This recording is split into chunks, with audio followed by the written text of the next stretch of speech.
About 1,300 companies do business with AFWERX, the Air Force's innovation organization.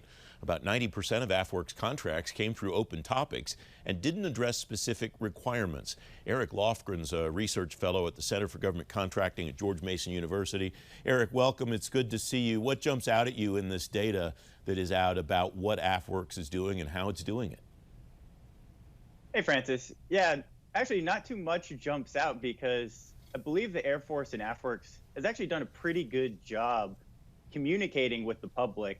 And so we kind of already had a good feel for how many awards and the types of companies that they had been working with. But one thing that did jump out that I wasn't expecting from the data was that they actually showed how much private funding about half of these companies had.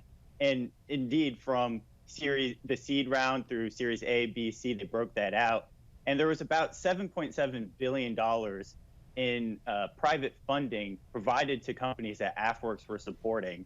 And the AFWERX share of how much they had been funding these companies was a bit over 400 million.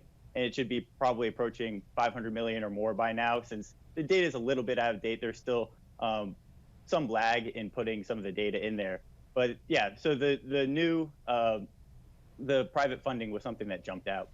Is that a good ratio? Does that mean that the efforts that the military has undertaken are paying dividends, that private sector organizations are willing to fund these companies to try to do business with DoD?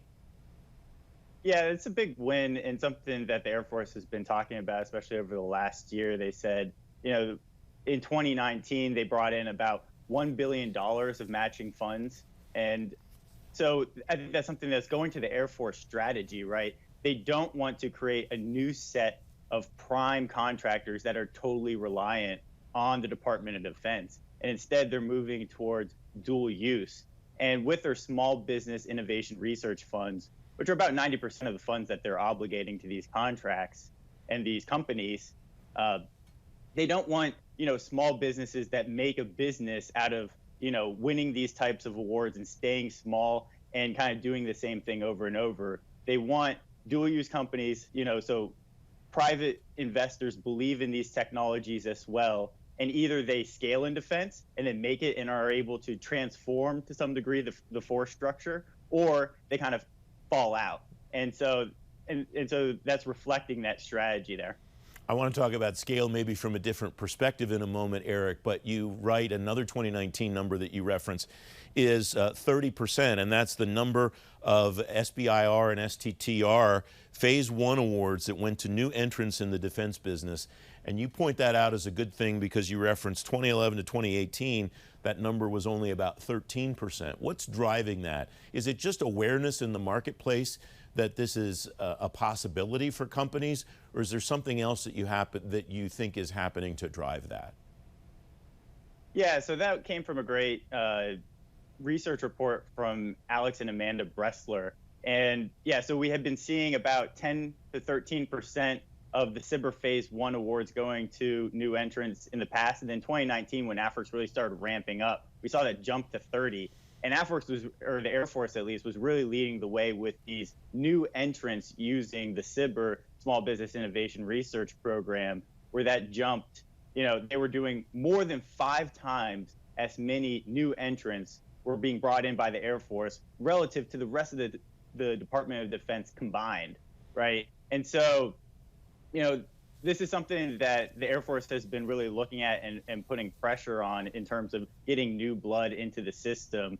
And I think in terms of the Air Force, insofar as they're doing a little bit better job bringing in new talent, there's, companies have always been aware of SBIR for the most part.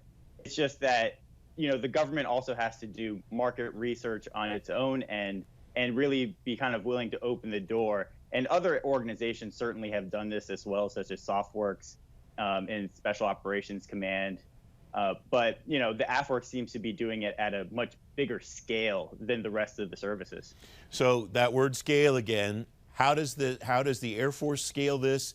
How do the other organizations across the Defense Department that are trying to do the same thing scale their operations? Because I think objectively you can look at this data and say, if this is what we want, this is working and we should do more of it. Right. So the Air Force they still haven't really figured that part out right yet. And the jury's still out on whether they will be able to scale some of these small businesses, startups, into large companies with recurring revenue through a program of record or otherwise in the Department of Defense.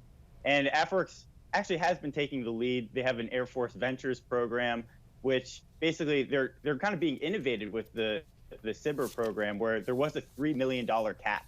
But you can actually go get approval to increase that, and that's what they've done with their strategic finance program.